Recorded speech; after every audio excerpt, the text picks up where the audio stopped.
तो आज मैं बात करूंगी, एक नया टॉपिक लेके आई हूँ जिसका नाम है थैलेसीमिया। उसके बारे में बात करूंगी, थैलेसीमिया क्या होता है।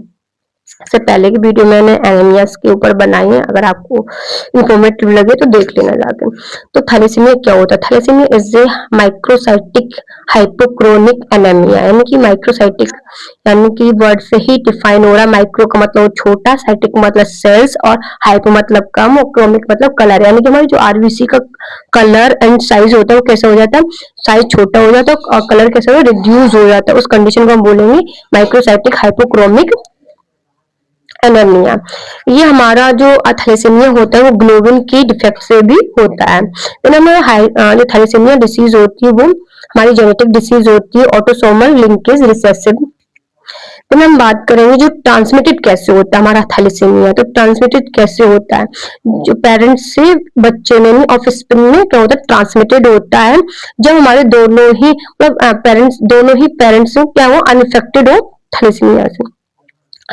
तो जो हमारा कैरियर जीन्स होता है वो हेटेरोजाइगोस होता है। तो जो हमारा थैलेसीमिया होता है उसमें क्या होता है, जो बताया कि जो एक तो आरबीसी का कलर एंड शेप से रिड्यूस होता है। देन हम बात करेंगे जो हमारी अल्फा और बीटा ग्लोबिन चेन्स होती है उनके भी जो सिंथेसिस होता है वो कैसा रिड्यूस हो जाता है, कम हो जाता है, फिर इफेक्ट हो जाता है। उस कंडीशन में थैलेसीमिया होता है। तो उसके बेसिस पे थैलेसीमिया टू टाइप्स का होता है, एक alpha thalassemia and beta thalassemia. तो अल्फा थैलेसीमिया में क्या होता है, तो production of alpha globin chains क्या होती है, इफेक्टेड हो जाती है। लेकिन जो अल्फा चेन ग्लोबिन चेन है वो इफेक्टेड होगी, फिर उसका प्रोडक्शन प्रॉपरली नहीं होगा, फिर एबनॉर्मल होगा। तो उस कंडीशन में अल्फा थैलेसीमिया हो जाता है। देन हम बात करेंगे beta thalassemia. Production of beta globin chain is affected, यानी कि हमारी बॉडी में जो बीटा चेन ग्लोबिन चेन होती है वो इफेक्टेड होगी, एबनॉर्मल होगी, फिर उसका प्रोटेक्शन प्रॉपरली नहीं हो रहा, उस कंडीशन में थैलेसीमिया होगा।